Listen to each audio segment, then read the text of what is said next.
Dobre, takže asi môžeme začať. Takže ďakujem všetkým, čo ste dneska došli na štvrté stretnutie. Uh, Myslím, že sa už všetci poznáme, akurát Pali je tu nový. Tak ak by si začal predstavením, potom by sme sa predstavili všetci ostatní, aby si aj ty vedel o nás, aj keď Mm. Hanku asi poznáš. Hej, Hanku poznám, tak volám sa Pavol Vigláš, ale kľudne ma môžete volať Papo. Mám 27 rokov, teraz bývam už asi 2,5 roka v Ústí nad Labem, ale inak som študoval medicínu v Martine.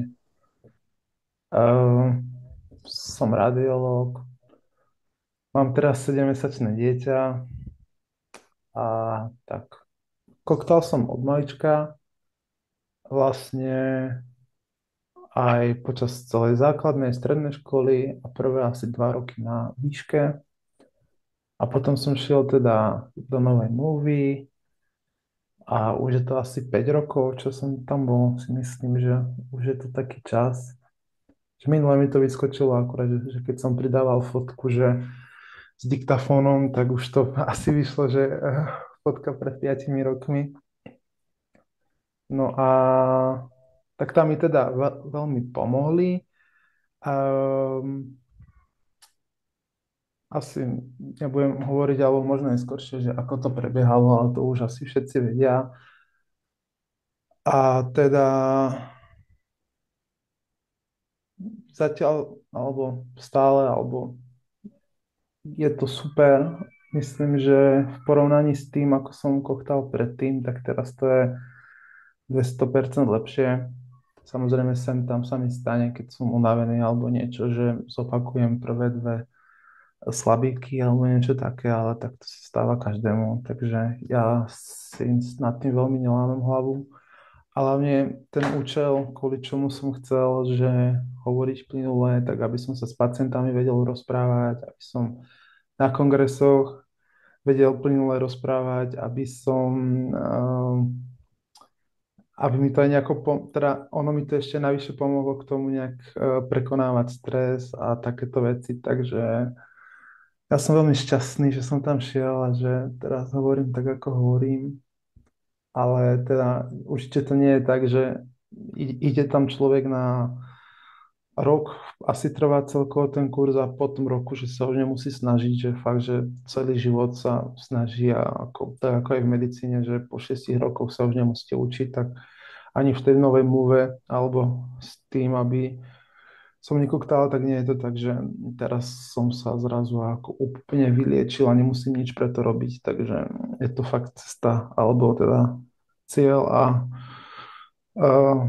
smer na celý život a treba si dať na tom záležať a čas a tak ako v podstate ostatné veci, aby keď si chceme udržať zdravie, tak sa o to starať, tak keď chcem hovoriť plynule, tak sa o to tiež musím starať a keď chcem byť múdry, tak sa o to tiež musím zaujímať a starať. Tak Mm. neviem, že či ešte ostatní nejak viac zvyknú hovoriť, alebo ako. Vieš čo, väčšinou zvyknú hovoriť oveľa menej. Aha. Ja. A zdravím vás, zdravím vás. Trochu se omlouvám, že jdu pozdě, nešlo mi to připojit. Dobrý, zdravím. Ahojte. Čau. Jdu vidět? Asi ne, že? Ešte nie. Nie. Teď? Už áno. Super. Ty Ahoj. zapneš svetlo, tak hej. Ahoj, Peťka. No, my sme akože oficiálne začali, tak robíme si teraz akože predstavovanie, a- Jasno. ako rád Pali dokončil. Uh, tak v podstate to ste zameškali, to si môžete pozrieť potom na videu. Takže tí, čo meškajú, sa môžu predstaviť v tejto chvíli celkom najskôr. Radek, poď. Povedz Jo. nám všetkým, ktorí ťa ešte nepoznajú, niečo málo. Mám teda, že jsem je, a já doufám, že mi jde slyšet dobře. Nesekám se? Funguješ v pohodě. Nie, v pohode. No, takže ti, co mě neznají, tak jsem Radek, je mi 36 let. Asi před 10 lety jsme společně s Danem založili skupinu, plus ještě pár nějakých lidí, která vlastně má spojovat nás všechny, co se chceme něco dozvědět o řeči, ale nejen o řeči, ale o motivaci a tak všeobecně o koktání, o prostě překonávání se. Pracuju na údržbě jako manažer, takže vlastně dělám s pivem, tady u nás v Ostravaru, plus se věnuju hodničku hudební produkci, takže ozvučuju, moderuju akce, což vždycky říkám, že to je takové zvláštní, že jak vlastně stoupím na podium, tak hned koktám. To je takový jakoby efekt, že jak mám v ruce mikrofon, tak prostě všechno zmizne a koktání je pryč. A to jsem tu říkal naposledy. A jsem rád, že tu tak jsme všichni, že se můžeme něco dozvědět zase o sobě, nové nějaké poznatky a tak, no. Ďakujem pekne. Takže koho tu máme ďalšieho? Peťka, povedz nám prosím ťa niečo o sebe. Dobře, dobře. Tak jmenuji se Petra a co bych, co bych dál k tomu řekla? Jsem pracující, jsem studentka stále ještě, doufám, že už zdárně brzo dostuduju a od svých 3 až 4 let koktám. Téma koktavosti je něco, co mě nějakým způsobem doprovází i do dospělosti. A mm, zajímám se o různé vlastně další výzkumy, studie o tom, jak se dá s koktailostí pracovat, jak pomáhat té cílové skupině. A co bych ještě dala, ty brďo, zájmy, tak ráda dělám jogu, ráda boxuju, ráda chodím ven s kamarády a tak nějak mm, úplně nevím, co bych řekla. Mě vždycky u toho představování tak jako dojdou slova, nevím, co bych ještě dál. Klidně se ptejte. Tak Ja si myslím, že zkrátěný. takto na začiatok v podstate tým, že aj vieme o sebe už kopec vecí, tak aby všetci noví, ktorí tu sú, hlavne Páli trošku vedeli, takže ja si myslím, že stačí na aspoň takto a kopec ďalších vecí vyjdú von vlastne same od seba. Lukáš, predstav sa nám prosím ťa tak narýchlo aj ty. Tak uvažuju, no. Tak je mi 23 let, žiju ve Šternberku, poblíž Olomouce. A povoláním jsem softwarový inženýr v jazyku C# a koktám nevím, od 3 let asi. A všeobecně je to taky nějaké téma, které mě zajímá a z koktavosti až takový potíže si nemám, jakože není to téma, co bych jako řešil v hlavě teďka nějakým způsobem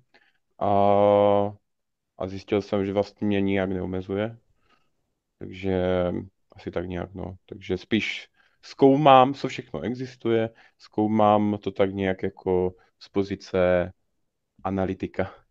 Tak a děkuju za slovo. Ďakujem pekne. Hanka, predstav sa nám aj ty, prosím ťa. Tak ahoj, já jsem Hanka, ale všichni, co tady jste, tak mě znáte. Peťka s Palem mě znají dobře. My jsme se viděli všichni minule, že? Takže jenom teda pro úplnost, jsem lektorkou nové mluvy a 14 let vlastně s manželem tuto krásnou práci děláme a jsem moc ráda, když slyším Pala, moc mě to těší a motivuje. Děkuju. Ďakujem pekne, takže ešte sa predstavím ja. V podstate, tak ako Radek hovoril, túto skupinu sme tak nejak založili spolu, potom sme to nechali zomrieť a teraz sa snažíme to znovu oživiť, lebo z nejakého dôvodu sme sa k tomu dobaja vrátili. Ja som v podstate koktal od nejakých 4 rokov a myslím si, že sa mi podarilo sa celkom relatívne zlepšiť. Sice občas mám nejaký taký výpadok, taký, že ma niečo dokáže rozhodiť, ale všeobecne som s tým v podstate spokojný. A vždy ma zaujímalo, že čo vlastne spôsobuje to, že človek má zajakavosť a že čo pôsobí na to, aby sa to dalo zlepšiť. A napísal som o tom kopec článkov, o ktorých asi viete.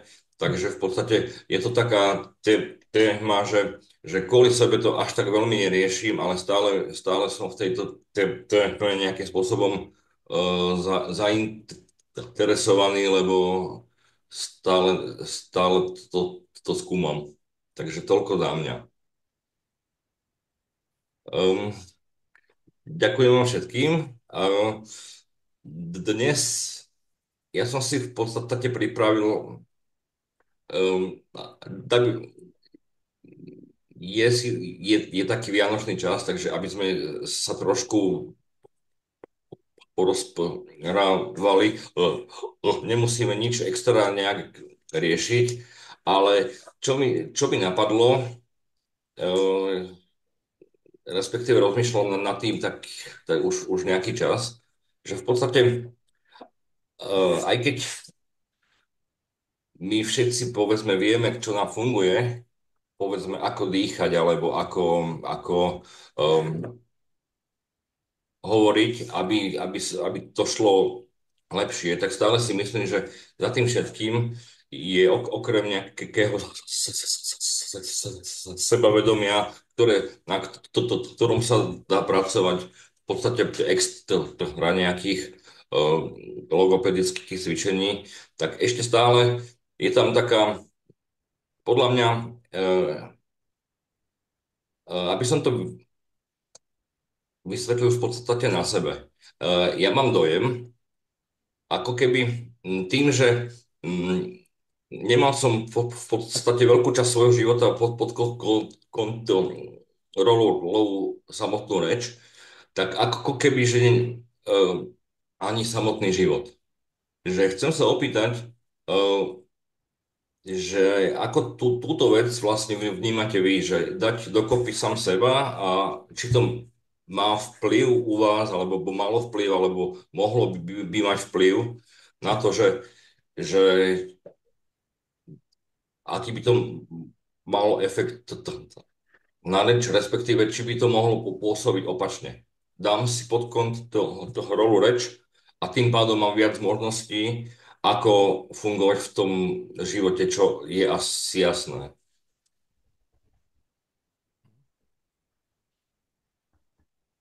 Tak já to můžu okomentovat pouze z pozice, promiň, skočila jsem do řeči.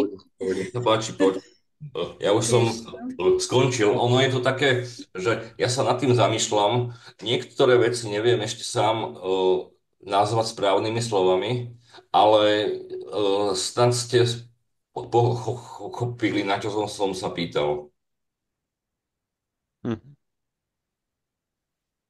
Anka? Já to můžu teda okomentovat jenom z pozice našich klientů a tam ta změna je opravdu často obrovská. No, ta změna života ať už se mohou realizovat v práci, která je baví, mohou dělat zájmy. Často lidé přicházejí, dělají práci, která je nezajímá, ale jenom proto, že tam nemusí mluvit, tu práci dělají. Jo? Si vybírají různé, no nebudu jmenovat, jak, ale potom se rozhodnou, že chtějí dělat něco jiného, že chtějí pracovat s lidmi, že chtějí cestovat, že chtějí prostě učit, jo, učitele. Takže určitě pokud ten člověk se nebojí mluvit, přestane mít strach z mluvení, tak se to velice projeví v jeho životě. To může nejlíp posoudit Palo i Peťka určitě. Toto určite áno. Ja som sa skôr pýtal dopačný efekt, že keď dám pod kontrolu nejakým spôsobom svoj život, lebo ako, že či by to mohlo fungovať opačne. Možno, že taká akože šalamúnska ona, takže to že... asi je otázka spíš na někoho jiného. No, Jo, já se tak na zamýšlím, jestli to je myšleno takhle, třeba příklad já jsem v těch, já nevím, v těch 22, 3, já jsem takový dost takový full frustrovaný v tom, že jasně to, co jsi řekl, a to, co vlastně řekla teďka a Hanka, tak je pravda v tom, že fakt ten strach tam vždycky je z toho projevu, že já jsem třeba nechtěl jít na školu vysokou, jo, jsem měl nějakých 21 let a měl jsem z toho strach. Nechtěl jsem vždycky jsem chtěl být takový showman, měl jsem rád jakoby měl jsem dát tu svoji hudební produkci a chtěl jsem se nějak realizovat v tomhletom. A vždycky jsem měl nějaké takové zábrany, že mi to nešlo, jo? Že jsem prostě se bál, že to neřeknu a že jak půjdu na tu školu, takže prostě u přijímaček nebo u zkoušek bude problém. No ale pak jsem se nějak tak jakože překonal v tom, že je takové složité jakoby vysvětlovat. Já jsem se nějak tak v tom zlomil, že ty začátky byly fakt těžké, ale on pak ten mozek se nějak začal přeprogramovávat, jo, takže já jsem třeba pár měsíců navštěvoval různé kurzy retoriky, ale jak já říkám vždycky, já jsem se musel trošičku zbláznit a jít prostě do toho i přesto, že jsem měl fakt velký strach, jo. A já jsem pak přišel na to, že mě fakt pomáhá vystupování před těma lidma, až to byly různé, já nevím, Toastmaster, anebo až to byla retorika, divadlo a takovéhle, prostě i to vystupování na těch různých akcích, jo. A takhle to třeba bylo rok, jo, a pak najednou přišla nějaká životní situace, prostě nějaký šok, já nevím, nějaká změna v práci, nebo prostě v rodině, nebo já jsem udělal nějaký průser, jo, tak prostě jsem z toho dostal takový šok, byl jsem z toho ve stresu, vztahy různé a takhle. No a člověk do toho může jednoduše spadnout, když zase nemá ten cvik v tom, že prostě mluví. Jo. A dost mi jakoby pomáhalo, protože já jsem jezdil i do Prahy na Barandov a já jsem jako by musel přizpůsobit řeč hodně klouzavé mluvě, abych trošičku se jakoby přiblížil té Praze, abych měl tu klouzavou řeč, protože jako ostravština, když prostě mluvím krátce, tak prostě to kouktání je více. Jo. Takže ona, ta ostravština, moravština je taková, že se to spouští víc. Jo.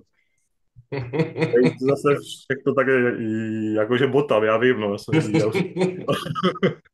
Ale asi víte, co tím chci říct, jo? Že jak jsem prostě se pohyboval v Praze, anebo prostě jsem jezdil hrát do různých těch prostě konkurzů a takhle prostě nějakých takových těch, tak prostě ta řeč, tak jsem musel trénovat, musel jsem mít nějakou roli, jo, a už ta řeč se zlepšovala, ale nejenom při tom hraní, ale už i doma, jo. Já jsem přijel pak domů a prostě šlo, ale musel jsem to dělat furt. Jak jsem pak do toho spadl, zase, že prostě se stala nějaká věc, že se najednou prostě neměl kšeft, že se nikde jakoby nejel a už jsem nemluvil takhle, tak jsem zase do toho sklouzl. Takže třeba vždycky to bylo pár měsíců v pohodě, no a jak přijde tak ale zase jako musím říct, že mi hodně pomáhá, jak tu mluvu prostě hodně zpomalím, tak já vím, že to jde, jo. A on ten mozek se fakt jako přeprogramuje, jo. Jako takže funguje to, jo. Ale nějak to tam prostě nastavit tak nějak. Jo, takže vlastne ty si vlastne povedal nám takú skúsenosť, že ak si ty úspešný v živote, tak máš lepšiu reč, ak si Určitě neúspešný, tak sa to automaticky nebude. zhoršuje. Že Jo. z toho dopačného smeru, že nie od reči ku nejakým úspechom, ale opačne to v podstate má súvislosť tiež. Tak ono to je takový psychologický efekt, protože to sobě, jak se dá říct, a já to mám fakt na sobě to mám odzkoušené, že jak já mluvím a nebo si řeknu, že prostě jdu do toho a budu tu řeč prostě trénovat s pomalými a je to prostě několika za ten den, tak ono pak to jako to je jak řetězec, jo? Že ono to navazuje na sebe a prostě se to zlepšuje, jo. Takže já věřím v to, že to sklidnění funguje, akorát prostě to člověk musí natrénovat takhle, ať je prostě v tom životě a že spokojený furt, že? Protože stačí pak nějaký přešlap, jak jsem říkal, že prostě přijde to, že najednou přijde nějaká ta životní situace, anebo prostě moc nemluvím v ten okamžik, a nebo nějaký stres přijde, to se prostě může stát, že na člověka přijde stres, no a už se to zase prostě opakuje ty dny, jo.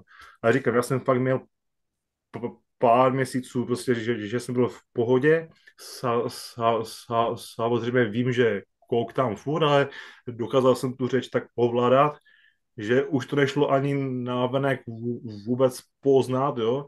Takže jak jsem pak nastoupil někam do práce, tak jsem třeba měsíc mluvil úplně v pohodě, jako občas jsem se zakoktal, ale nic jsem prostě nemaskoval, jak jsem to nenahrazoval, no a pak prostě přišla nějaká únava, nějaké rozpoložení špatné, protože já jsem dost jakoby citlivý člověk, já si dost jakoby beru věci, takže já ti teď odpovím na tvou otázku. Ovlivňujeme hodně psychika a rozpoložení. Jo. Dobre. Dost, jako z velké části, že to je prostě o psychice. Dobre. V podstate, aké sú vaše ďalšie, v tomto smere skúsenosti aj vás ďalších?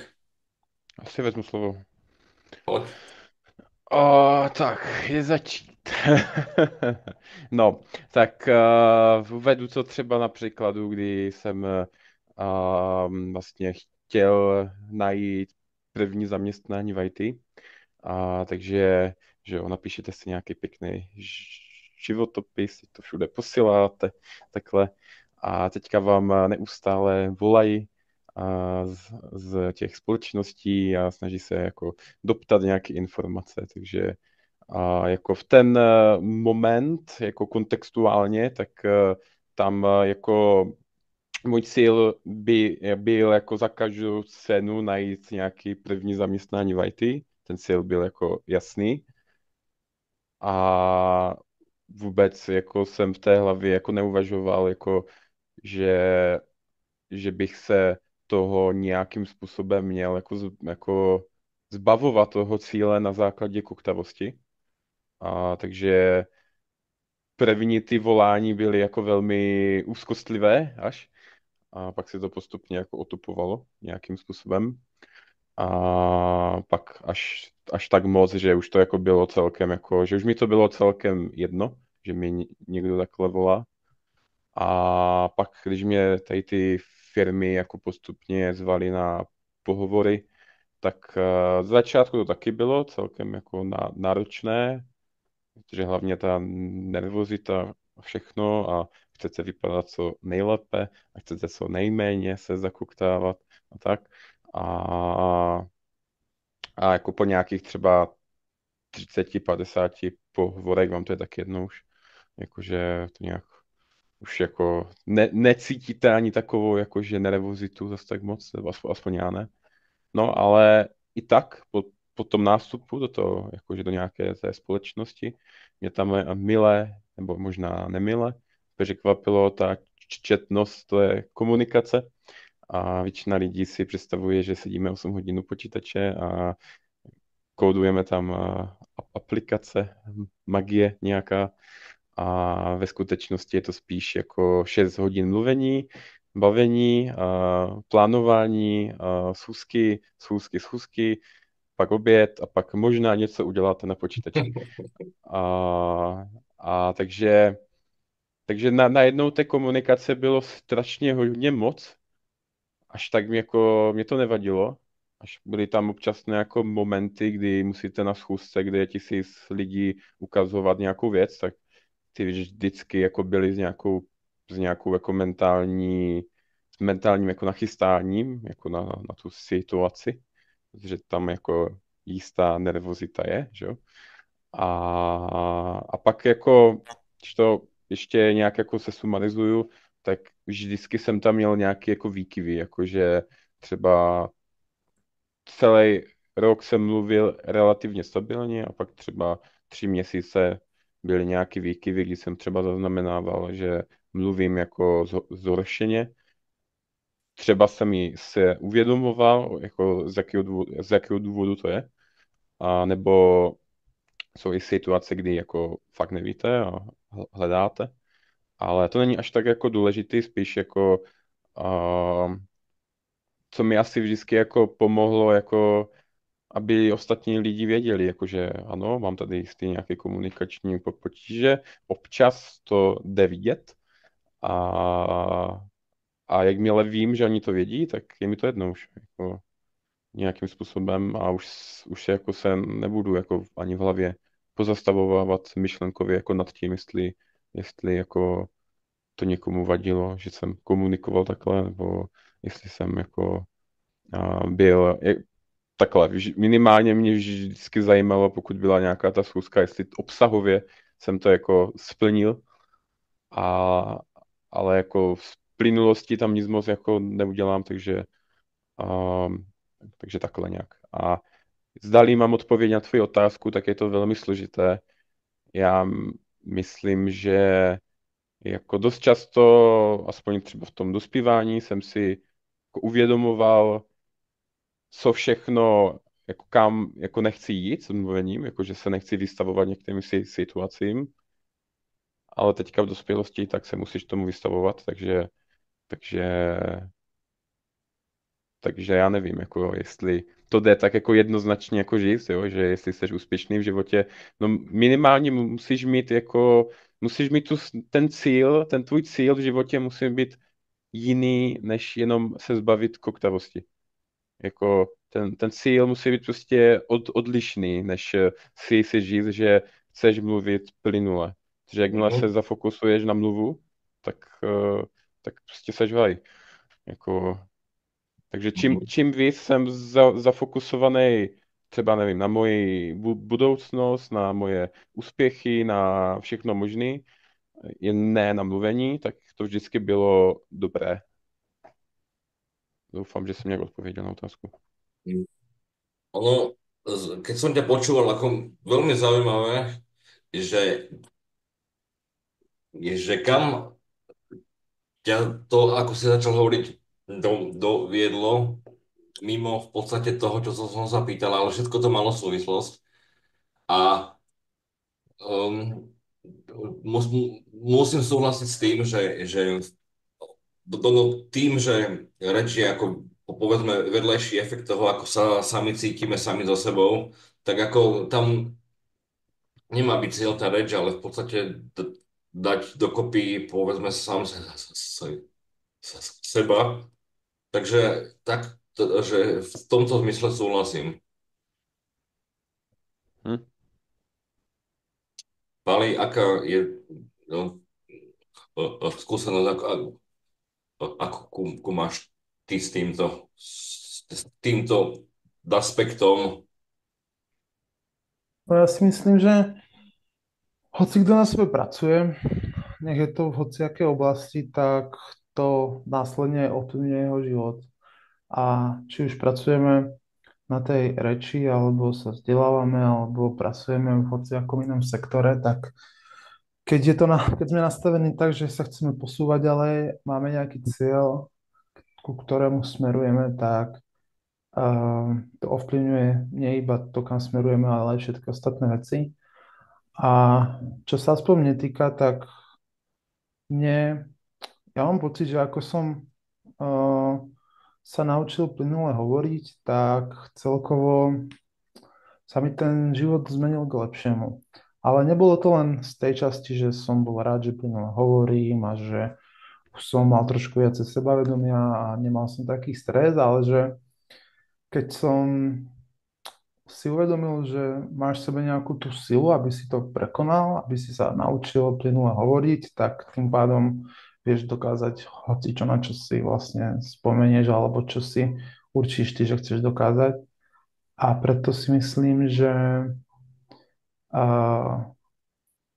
aj keď väčšinou je to tak, že naše pocity, ako sa cítime, čo si myslíme, tak ovplyvňuje to, ako hovoríme, ale predsa my si vieme nastaviť v hlave, že čo si myslieť. Vieme nejakým spôsobom aj ovládať city.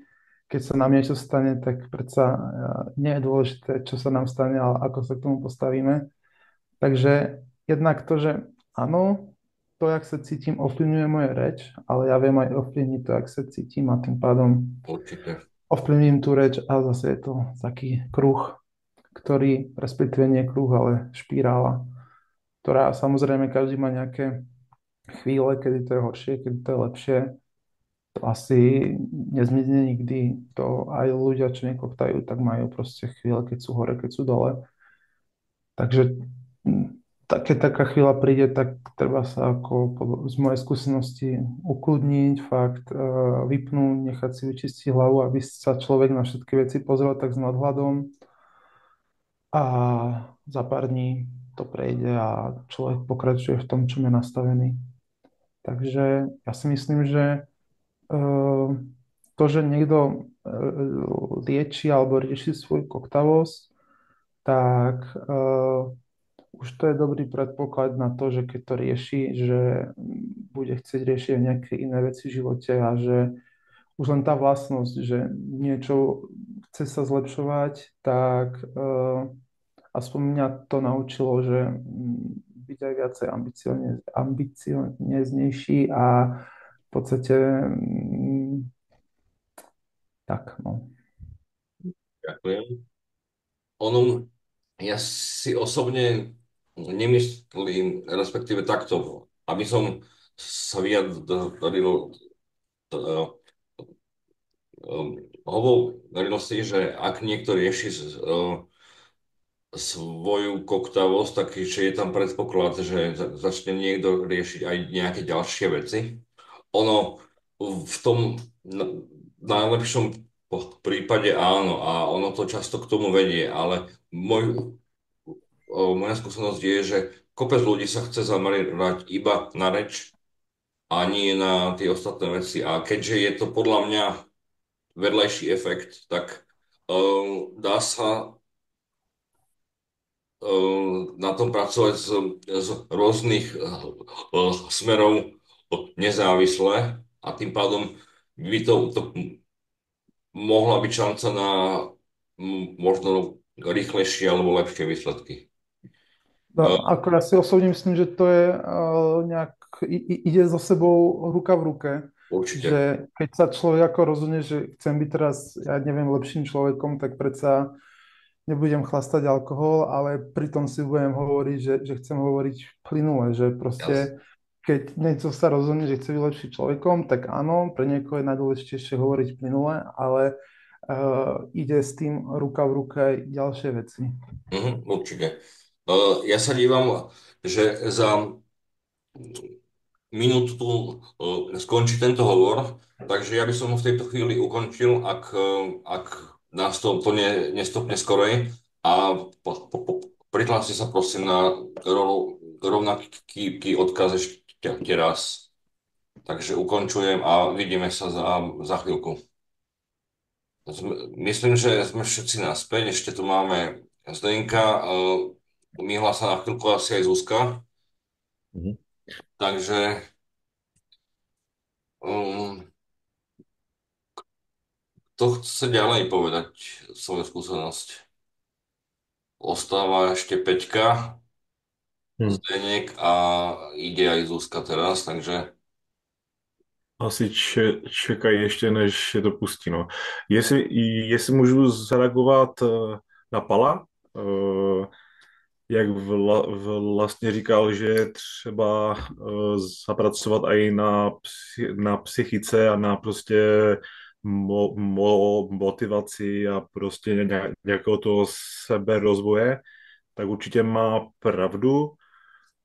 Ono asi nestačí jenom prostě napravit mechanicky řeč, že? Ono by to bylo moc jednoduché, ale chápu to z vlastních pocitů, že jak já vlastně, jakoby, jak se mi daří mluvit plynule, že to řeknu kdykoliv to prostě chci říct, a řeknu ty své myšlenky v každé situaci. To je třeba například to moje hraní, a nebo prostě divadlo a vystupování a ten DJing a tak dále, tak prostě on se ten mozek fakt jakože motivuje. Jo. Já to prostě cítím na sobě, že i ten klid takový člověk jakoby má, takže uh, dá, dá se vlastně říct, že z části i ta mechanická náprava jakoby upravuje člověkovi v hlavě ty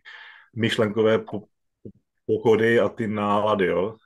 Já to mám třeba jakoby, já teďka jako by nemyslím novou mluvu, protože já jsem tím neprošel, ale prostě věřím v to, že ta pomalá mluva má asi do sebe hodně jakoby plynulá mluva, protože opravuje takové ty špatné vzorce. Jo. A já jsem si vždycky říkal, jako abych to zachoval tak, aby se mi tak mluvilo furt, jakože dobře, jo, ale říkám, já jsem prostě typ citlivější, jo, a já prostě strašně jsem jakoby he, he, emočně takový, že já si všechno moc beru, jo. A takže to má vliv i jakoby na mě, že prostě já dokážu být v pohodě pár dnů a pak prostě to jde takhle. No. Někdy to je takhle nahoru, někdy to je takhle. No. dobre. Takže ta psychologie a ta psychika a to vyrovnání má na 100% na mě vliv.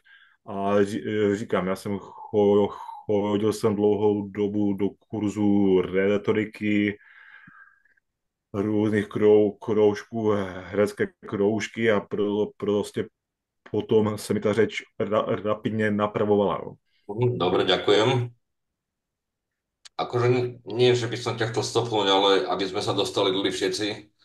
A A, toho rozumím. a toto sme už počuli parády. Takže ako, nie zlom, ale ako ešte, no, ja by som dal teraz slovo Peťke a potom pôjdeme Zuzka a Zdeněk. Okidoki, tak jo. Tak já vlastně jako souhlasím s tím, co tady bylo zmíněno. podle mě je to kombinace komplexní balíček seberozvoje, sebepéče. Je to o tom fakt, u mě aspoň to bylo o tom, abych si zpracovala určité věci na sobě. To znamená hranice, práce se strachem, emoce a fakt jako takový ten komplexní balíček toho, čemu se říká seberozvoj. A kombinace i s tou nějakou, s nějakým nastavením se na určitý druh mluvení. Myslím si, že i nová mluva mi v tom pomohla a pak už to bylo na mě.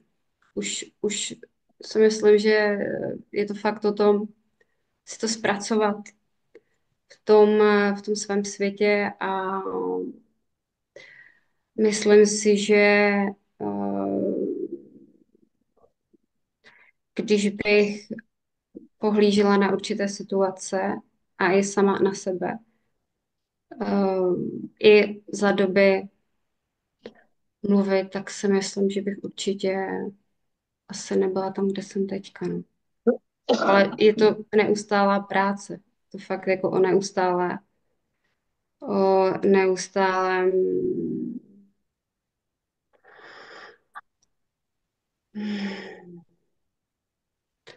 já teďka přemýšlím, jak to popsat. Už je asi na přemýšlení a na takové už mi bolí hlava. Ale já to zkrátím. Fakt jako si myslím, že to komplexní balíček toho všeho, čemu se říká seberozvoj. No. Po hranicích, strachu, emocích a fakt si to nějakým způsobem v sobě poskládat, uspořádat, tak, aby mně bylo dobře. A já to vlastně považuji i za ten největší úspěch, že si to člověk uspořádá tak, aby, aby se prostě každý den nějakým způsobem těšil na ten den a aby mm, úplně to není u mě třeba o nějakých výkonech, že bych něco musela, že bych něčemu dosahovala a to považovala za úspěch a potom se mi dobře mluvilo. Spíš je to o tom, že se potřebuju sama se sebou cítit dobře a fakt mít v sobě tu bezpečnou kotvu a přístav, abych fakt dobře mluvila, no. Takže to je jenom takhle, když to shrnu. Ako určite s tým súhlasím, ja tým, že som absolvoval kopec metód, či už logopedických alebo hociakých iných, tak neviem, či sa v Čechách na logopédii používa grafomotorika, to je jedna taká metóda, ktorá sa tu používa na Slovensku. Áno, A ešte Midvas, čo má tiež nejaké spoločné rysy, ale moja skúsenosť je, že v podstate pokiaľ si niekde v ordinácii hodinu a robíš to, čo máš, tak v podstate človek dokáže hovoriť plynule veľmi rýchlo. Problém je reálny život. A tam už potom idú tie naše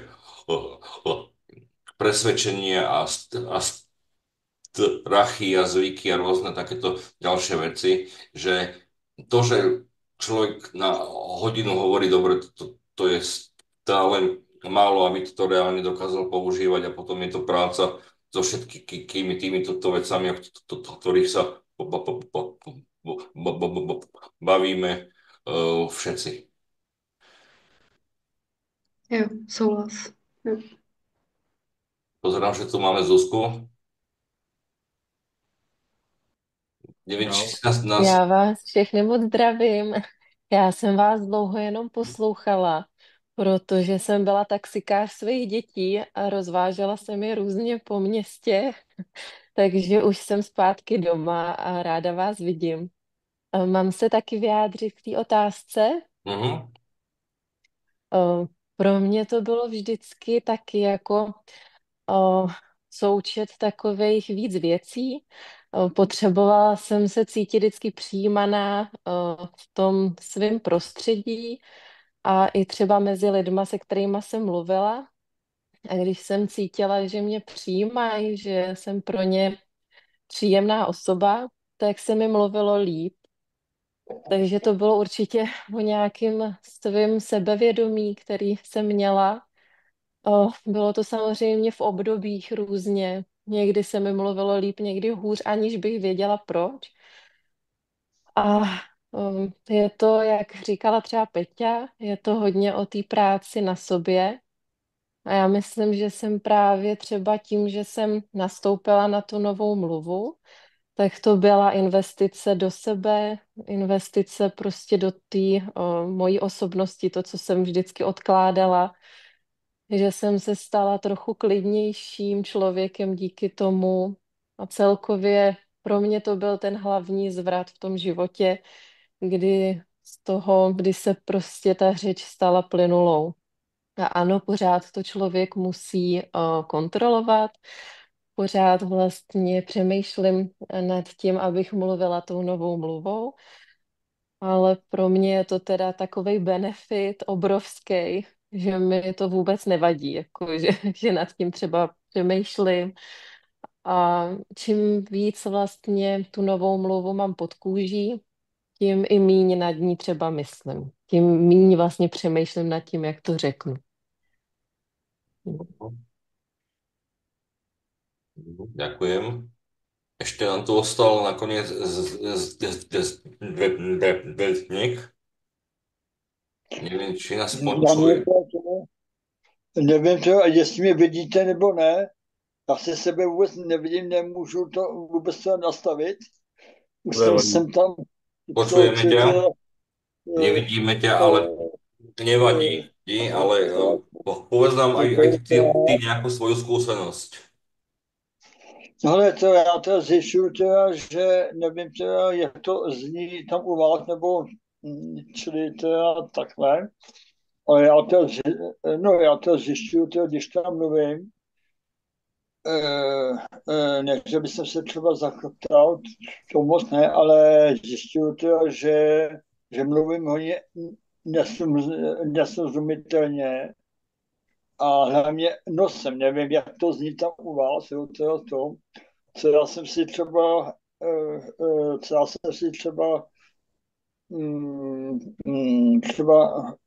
pošel třeba nějaké nahrávky, z nějakých akcí, jo, teda. A tam sice mluvím, ale mluvím takovým neurčitým zvukem hrozně. Jo. To se to teda pokouším nějak teda udělat. Jo, zkusím a i tady, jo, teda to zkouším a i trochu artikulovat nebo takhle, ale nevím, jestli se to povádí nebo ne. No, to je můj největší ta bolest zase, jo, já když třeba mluvím telefonu, jo, to se třeba tam zase když třeba zeptám ty paní nebo toho pána, jo, jestli mě třeba rozumí, nebo takhle, jo, v pohodě, že jo, to je dobrý, to jedu dál, jo, ale já nevím, jo, to jestli mi rozumějí, anebo přesně ne, jo, ale je vidět, jo, že se třeba s nima po telefonu, nebo a i teda, přímo v hůru se s nima perfektně třeba dorozumím, jo. Nebo či to domluvím, no. Takže tak jako taková moje, jo, taková moje čirtá bolest, no, taková. Jestli k tomu něco můžu říct, jestli Zdeňku můžu, no já myslím, že to je tím, že my se dost zaměřujeme na to, jak zníme, nebo já to tak mám, jsem to trošičku takový narcis v tom. že Ale jsem, nie, určite nie. no, že já jsem na to přišel, že prostě já nejsem schopný se pak ani na sebe jakoby koukat, pouštět si ten záznam, protože i když tam mluvím plynule, tak mi to znervozňuje, že? Takže ono to je možná i to, že mně se nelíbí můj hlas, nebo nelíbí se mi můj projev a tím pádem mě to i stresuje, jo? Ale přitom jakože asi ostatní to je v pohodě, jo? Nikdo s tím nemá problém, jako moji známí, jo, vždycky říkají, že mám fajn hlas, ale já prostě asi s tím podvědomě nejsem spokojený a za celou tu dobu, prostě za celý ten život mi to tak jakože asi nějak se zafixovalo.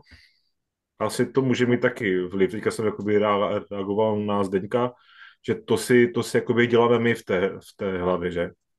Jo, asi jo, no. No. No. Nevím přesně, jo. Vieš, Je to ono, možný, no. To je to. ináč to, čo si hovoril, že nerad sa počúvaš, ono, ja si myslím, že to má kopec ľudí už len v tom, že cez hlavu máš iný dojem hlasu a ak sa počuješ normálne, tak ani sa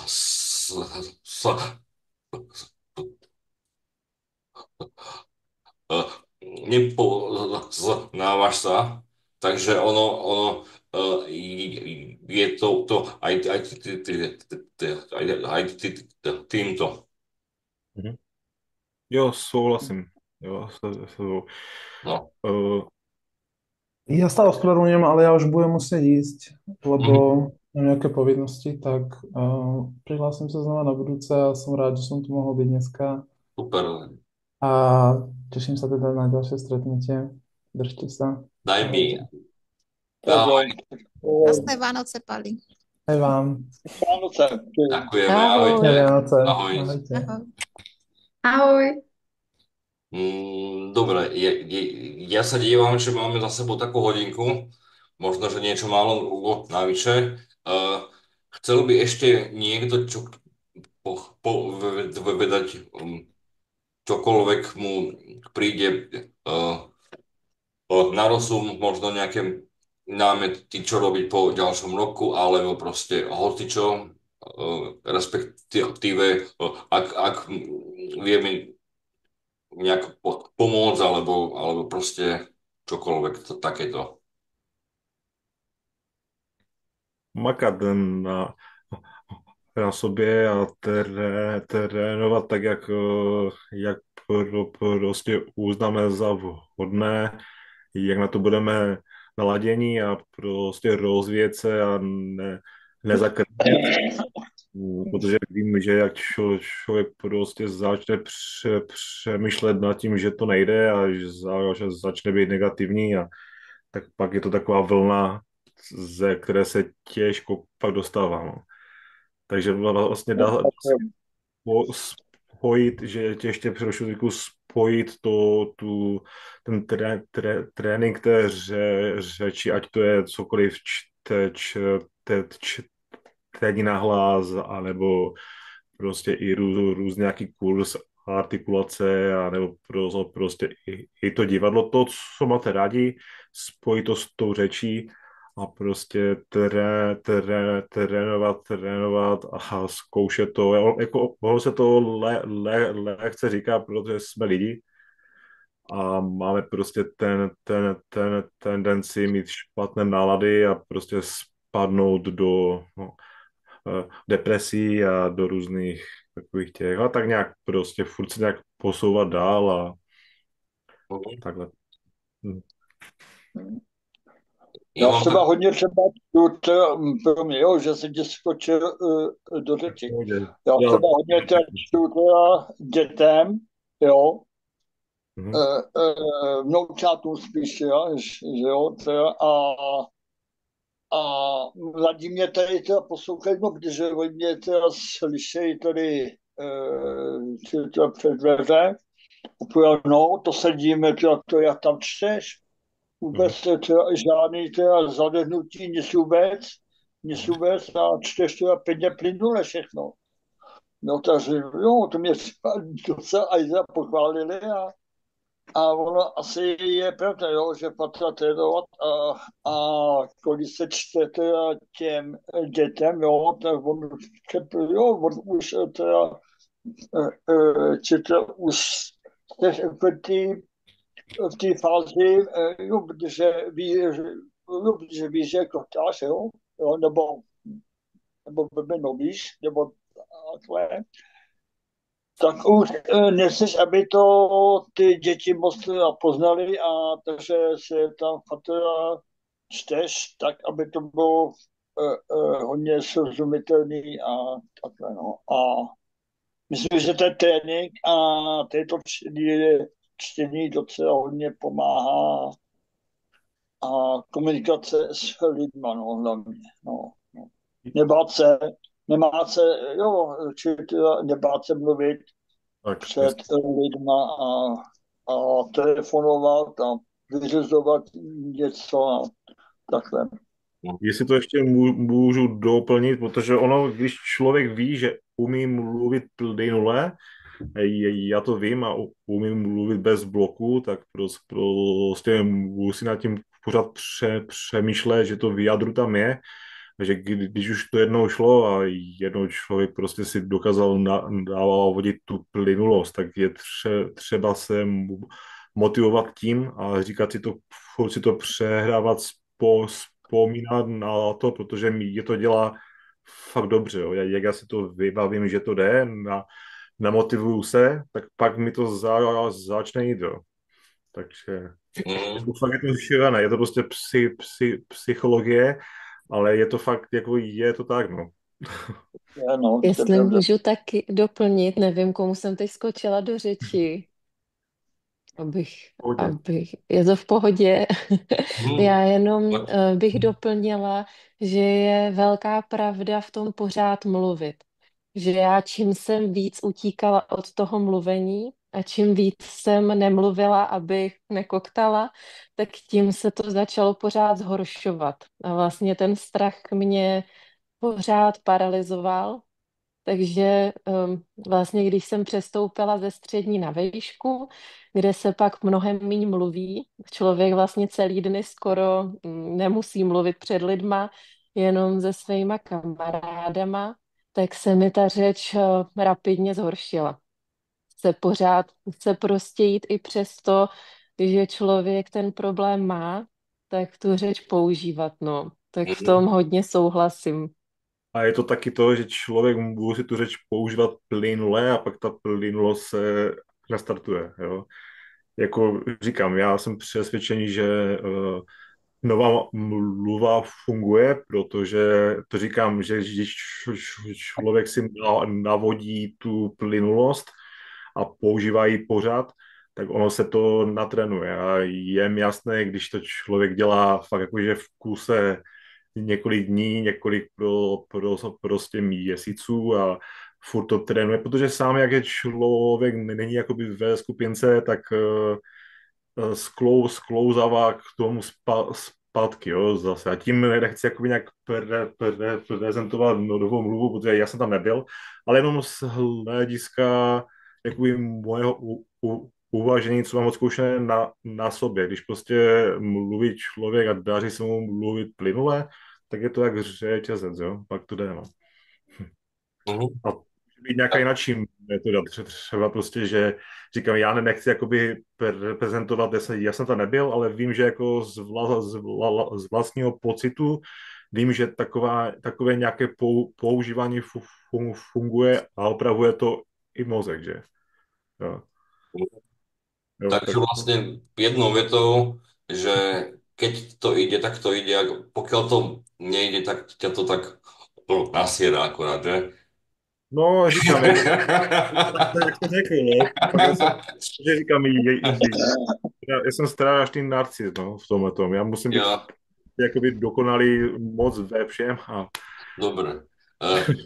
Ja mám jednu otázku. V podstate my by sme začali s nejakými ďalšími takýmito stretnutiami niekedy budúci rok, ale čo mi tak napadlo, lebo ako sa bavíme, tak v podstate vo veľkej miere máme veľmi podobné skúsenosti a vždy sa niekto zamerá na nejaký aspekt a ktorý vnímam, že tam je, ale neberiem ho často do úvahy a mi to tak vyskočí, že aha, že hej, že tiež mám nejakú podobnú skúsenosť.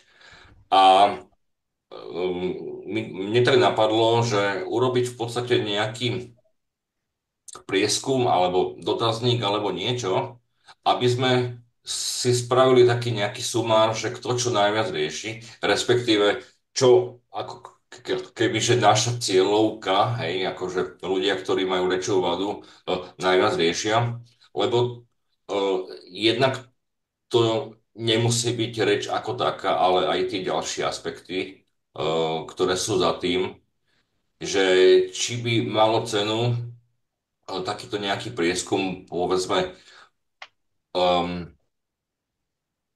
urobiť a či by sme to potom dokázali nejakým spôsobom využiť. Že či týmto smerom ísť a rozvíjať to takto a uvidíme, kam nás to dovedie, alebo či máte vy nejaké tie návrhy, ako budúci rok vlastne takéto hovorí a vlastne všetky nejaké možno ďalšie aktivity nastaviť a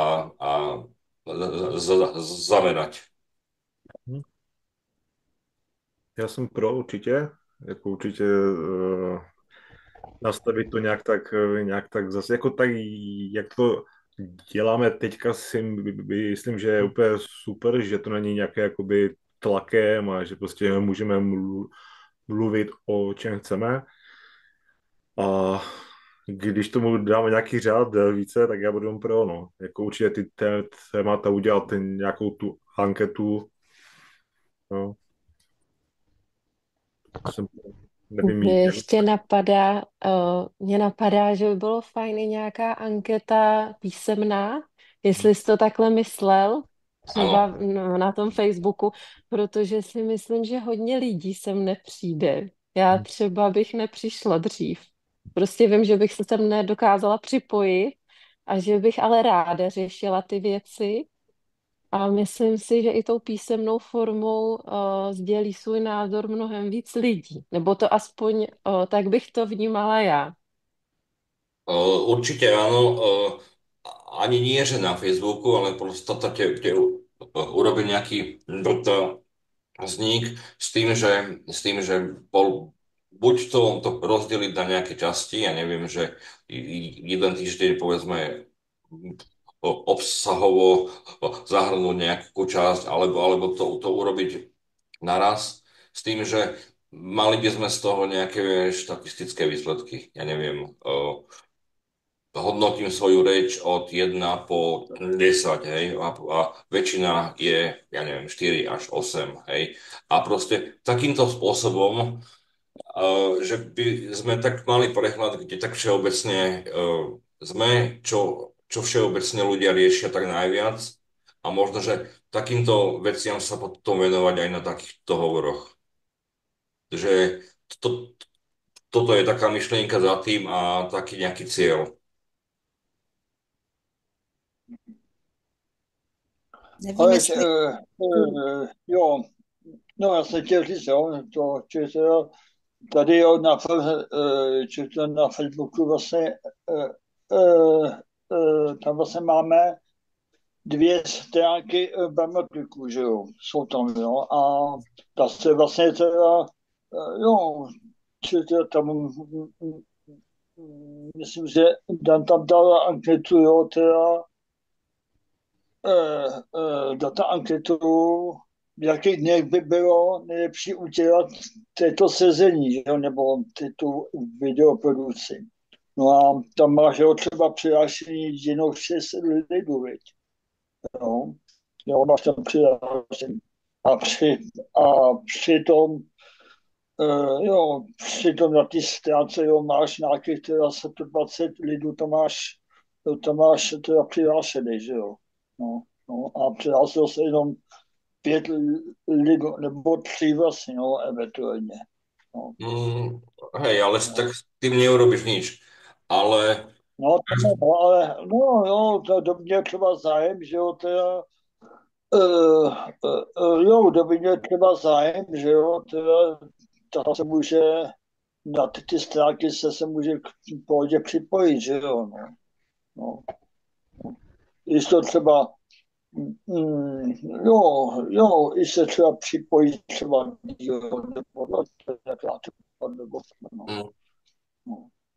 vieš, ono nikdy nebudú aktívni všetci a možno, že keď bude aktívnych 5-10% ľudí, tak to je úspech. Takže ako štatisticky to tak nejako vychádza. Takže ja by som to neriešil, ale v podstate vždy bude vždy bude niekoľko ľudí, ktorí majú záujem a potom sú takí, ktorí sú tam a možno, že ani to už neriešia, lebo tá skupina má pár rokov, takže je kopec ľudí, ktorí sú tam stále, ale není to už viac ich vec, takže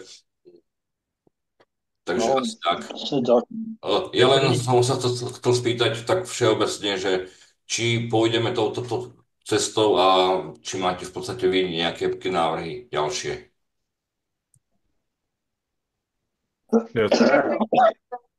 Omlouvám se. Anketa je super za mě a zkoušet to takto dál a nějakým způsobem se to ukáže, co a jak. Takže si myslím, že za mě v klidu a postupně takhle jít a nějakým způsobem se to vykrystalizuje. Takže OK. Jako já si myslím, že jak ti lidé i uvidí, že prostě se zapojujeme i my, jo, všichni, co prostě o tom mluvíme otevřeně, tak vím, že to byla taková reakce, že ti lidi pak automaticky přicházeli, jak se koukli na ty videa, a nebo občas mi napsali, já vím, že já jsem to říkal, že mi napsali občas do zprávy, já jsem jim odepsal, ale nikoho prostě nemůže člověk nutit, protože víme, to je náročné, jak prostě člověk má ten blog, ale chápu, že někteří jsou zablokovaní šíleně, jo. Jako je to tak, jsme lidi, ale jako myslím, že to bude plus, jak nás uvidí, jo. Jak nás uvidí všechny, že to řešíme, že se o tom bavíme, jo, a že jsou úspěchy, jo. Ono zase, vieš, toto je jedna vec. My keď sme tu povedzme 6-8 a aj keď si dáme nejakú jednu tému, tak pokiaľ sa k slovu dostanú všetci, tak máme zase po hodinku, že ono zase až tak veľa vecí sa za tú 1 hodinu nestihne, ale skôr by som to videl tak, že podľa toho nejakého výsledku by sme si dali nejakú polhodinku na nejakú jednu tému a potom nejaký rozhovor taký bežný. Ono zase tiež je to taká vec návrhu, že nie všetko by sa malo nahrávať a dávať von. Jednak tu môžu zaznieť povedzme nejaké osobné veci, ktoré nie každý chce nahrávať. Jedna vec, druhá vec je, že zase keď nebude nahrávané všetko, tak možno, že to bude taká väčšia motivácia, aby sa človek zúčastnil.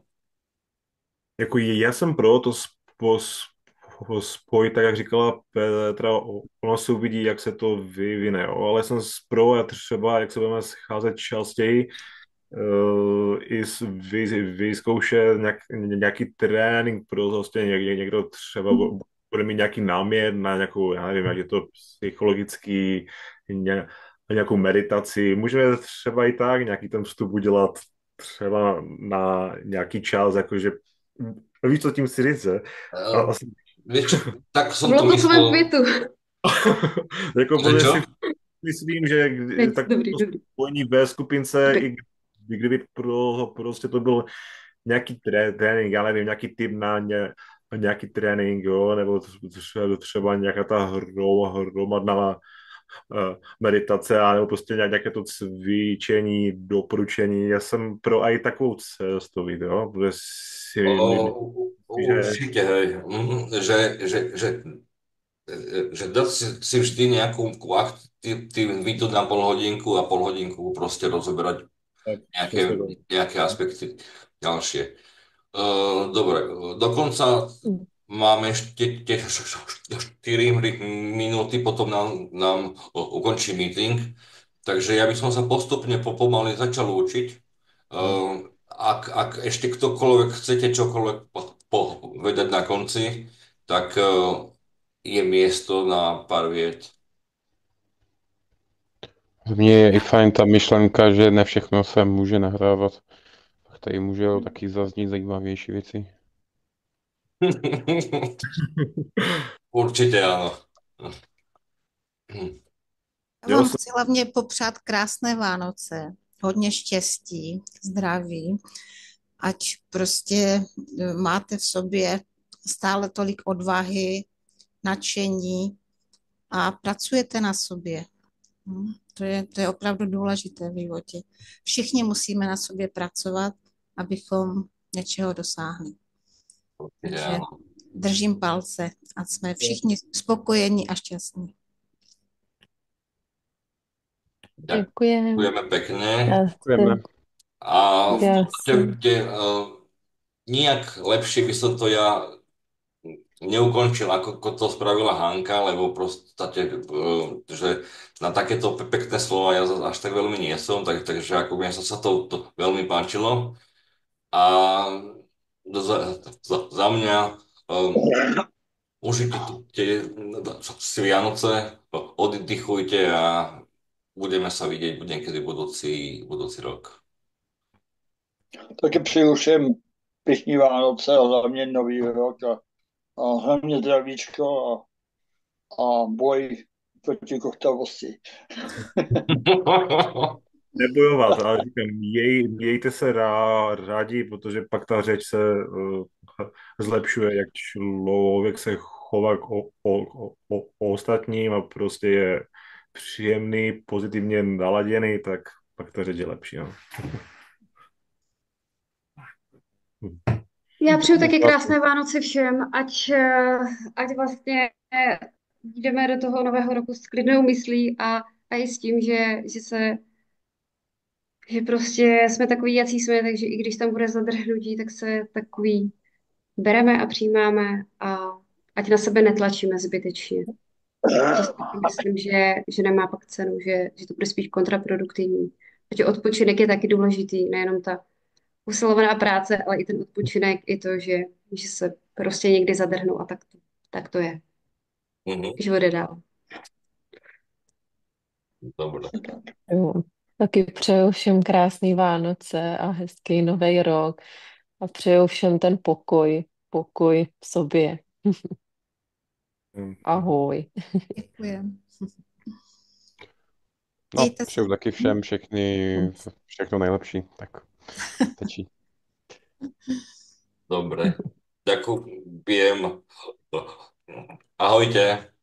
Ahojte. Ahoj. Čau. Čau.